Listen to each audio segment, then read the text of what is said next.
सो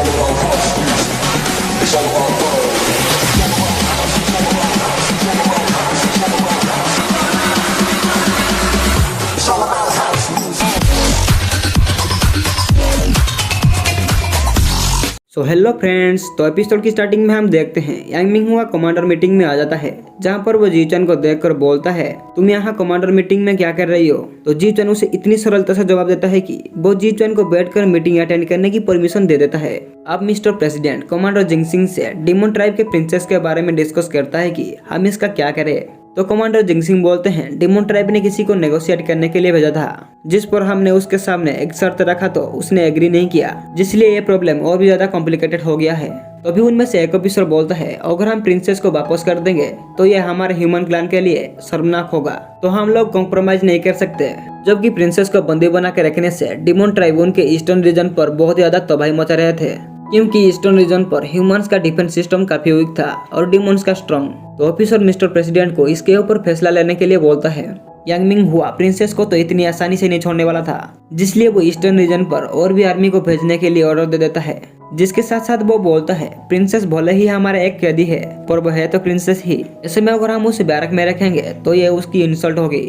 अब यांग मिंग हुआ जी चुन को बोलता है, तुम मिसनिंग के साथ जी चुन हाउस में रह रही हो तो तुम प्रिंसेस को भी वहाँ पर रख लो, वहाँ पर सिक्योरिटी भी बहुत अच्छी है तो वो हर समय निगरानी में रहेगी।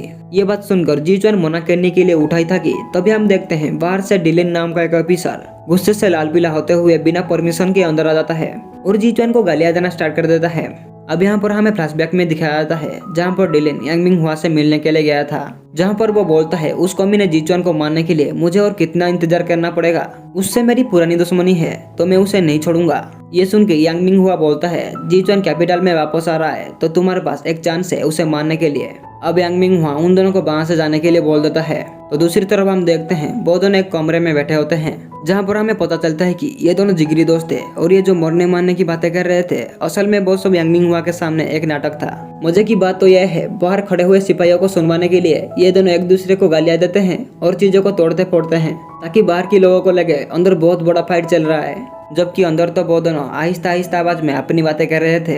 अब जी चुन बोलता है, लगता है यांग मिंग हुआ मेरे ऊपर कड़ी नजर रखी हुई है, इसीलिए तो मैं कहाँ रह रहा हूँ उसका भी पता उसे लग चुका है।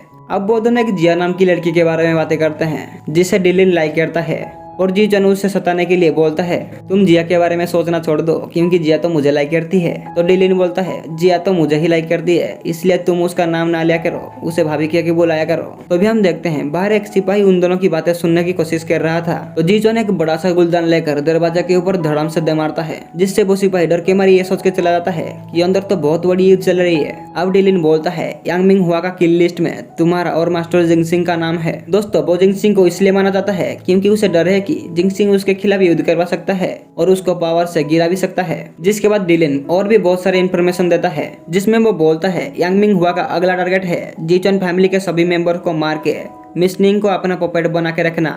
अब वो डिसाइड करते हैं कि रात को वो दोनों और स्टर्लिंग मिलकर एक मीटिंग करेंगे। ये सारी बातें करके जी चुन बाहर जा रहा था कि डिलिन उससे बुलाकर एक मुक्का देता है और बोलता है, तुम ऐसे तो बाहर नहीं जा सकते क्योंकि यांग मिंग हुआ को हमारे ऊपर शौक हो जाएगा। ये कह के वो जी चुन को कपड़े की तरह धुलाता है, जिसमें बेचारा जी चुन चीखने के अलावा कुछ भी नहीं कर पाता। अब सीन चेंज होता है और हम प्रिंसेस का अड्डा को देखते हैं, जिसे बैरक से आहनिंग के घर में शिफ्ट कर दिया गया होता है, जिसमें आहनिंग और प्रिंसेस के बीच अच्छी दोस्ती भी हो गई होती है। तभी वहाँ पर जी चुन लड़ाता हुआ आता है, जिसे देखकर सब लोग परेशान हो जाते हैं कि तभी आहनिंग कैसे रहती, वो तो जी चुन को बहुत प्यार करती है। तो वो सीधा जी चुन के पास आ जाती है और गुस्सा करती है कि तुम्हें किसने मारा। लेकिन जी चुन उसे रोककर बड़े ही प्यार से उसके हाथ को पकड़कर कुछ कहने की कोशिश करता है। तो निंग शर्मा जाती है और सोचती है शायद आई लव यू बोलेगा। क्यों बेटे, मन में लड्डू फूटा। लेकिन वो तो उसे पैसा उधर मांग रहा था, जिसे सुनकर निंग की तो पोपट बन जाती है। तो निंग गुस्से से उसको मारकर वहां से चली जाती है। इसके बाद वो बाईचुन को भी उसी अंदाज में पैसा मांगने की कोशिश करता है और बाईचुन उसे गिराकर वहां से चली जाती है। तो वो बेचारा अकेला ही कमरे में पड़ा रह जाता है। एक्चुअली में वो पैसा इसलिए मांग रहा था क्योंकि कमांडर ऑफिस में मारपीट और तोड़फोड़ करने पर उसे काफी ज्यादा फाइन भरना था। फिर कुछ देर बाद डिलिन उससे मिलने के लिए आता है। तो जी चुन डिलिन का शिकायत उससे करता है कि देखो, पहले भाई ने नाटक करते करते मेरा क्या हालत कर दिया है, जिस पर स्टेर्लिंग बोलता है शुक्र करो मैं वहां पर नहीं था, नहीं तो मैं तुम्हारा इससे भी बुरा हाल करता। अब स्टेर्लिंग बोलता है तुम केयरफुल रहना, क्योंकि यांग मिंग हुआ तुम्हारे ऊपर कभी भी अटैक करवा सकता है। ये दोनों ये सब बातें कर ही रहे थे कि तो भी एक स्लेव आती है और उन दोनों को बोलती है मिस निंग ने कहा है डिनर रेडी है। ये कह के वो वहां से चली जाती है। अब जी चन स्टेर्लिंग को बोलता है डिनर के बाद हम दोनों ब्यूटी देखने जाएंगे, तो स्टेर्लिंग साफ मना कर देता है। अब वो दोनों डिनर करने के लिए अंदर जाते हैं। तो जब स्टेर्लिंग निंग के साथ कार्डा को देखता है तो फिर देखता ही रह जाता है, क्योंकि वो इतनी खूबसूरत लड़की पहले कभी नहीं देखा था। अब जी चन स्टेर्लिंग को सबके साथ इंट्रोड्यूस करवाता है, जिसके बाद वो लोग डिनर करते हैं। तो वहाँ पर भी स्टेर्लिंग कार्डा को देखकर नर्वस हो रहा होता है। तो भी बाकी ऑफिसर स्टेर्लिंग को बहुत सारे सवाल पूछते हैं, लेकिन स्टेर्लिंग हर सवाल का उल्टा जवाब देकर शर्मिंदा होता रहता है। अब वो लोग ड्रिंक्स लेकर टोस्ट करते हैं और बैठ जाते हैं। और स्टेर्लिंग पता नहीं किस ख्यालों में खोया हुआ था कि बैठना ही भूल जाता है, जिसे देखकर कार्डा हंसने लगती है। और स्टेर्लिंग की ये सब उल्टी सीधी हरकतों को देखकर जी चन उसे जल्दी जल्दी वहां से लेकर चला जाता है।